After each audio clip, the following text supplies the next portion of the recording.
Australia, a beautiful, diverse, and freaking hot country. By the end of November 2014, I left New Zealand after one magical year and flew to Melbourne.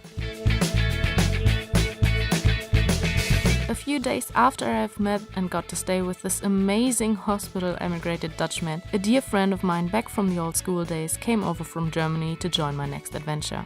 We bought a car and converted it into our new wheeled bed on Christmas Day. What a gift to ourselves. 12 hours of joyful drilling, shifting and swearing later, we were ready for takeoff. No plans, no set route. Our only goal was to celebrate New Year's Eve at Sydney's Harbour Bridge. And we made it to Sydney, just in time. What an experience.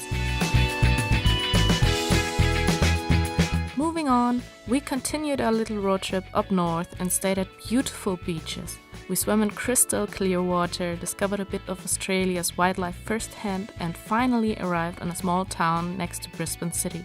It was summertime, it was super hot, the sun drove me nuts. Due to my travels shortly before heading over to Australia, I was running very low on money. So we split up, I kept the car, paid off my friend, got to live with a super friendly emigrated Kiwi, and started jobbing in one of the most amazing workplaces ever, Lone Pine Koala Sanctuary. So many koalas, so many kangaroos, oh my freaking lord, what a place.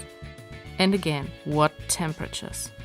Let me tell you, traveling, meeting new people and being on the go for too long is not always fun. It exhausts you too. So during the next month, I spent a lot of time on my own and at work. In May, I took on a second job, which I had applied for just before starting my first job at Lone Pine. I was working every single day, getting up at 5 a.m. and I am not a morning person. Not at all. The weeks went by and soon was my last day at work. I got a few car repairs done and took off on a little road trip inland down south. After not even 19 kilometers driven, my car broke down on the middle of the highway. Scheiße! Lucky me, a few friendly Aussies stopped and dropped me off at the closest mechanic, who then went back and towed off my dear car. Half a day later, a few bucks poorer, I continued to the next bigger town and set up my camp for the night. I had enough for the day. Ordered a pizza, Skyped with my sister and fell asleep. From the next morning on, everything went great again. I continued my road trip. Slept in a few nice places because it was way too cold for me to sleep in the car. Wasted time in the Grampians National Park.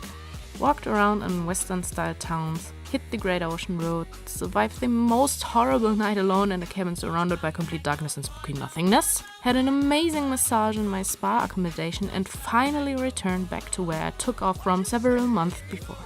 Back in Melbourne, I sold the car, waved the crazy possum living in the ceiling above my room goodbye and headed back over to my new old love, New Zealand.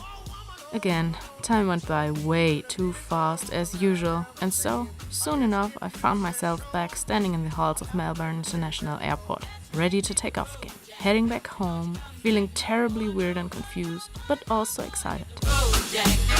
I haven't seen half of Australia yet, and I haven't seen much of the real Australia either. To me, the East Coast seemed a bit too touristy, but I got an idea and it seems to be a very lovely country. And a freaking hot one also. And the spiders, oh my god, huge monstrous creatures born to steal my night's sleep. Next time, I'd love to explore the South and West. Whenever that will be, but never say never, and I'm pretty sure I will find myself back standing in the halls of Melbourne International Airport sooner than I imagined.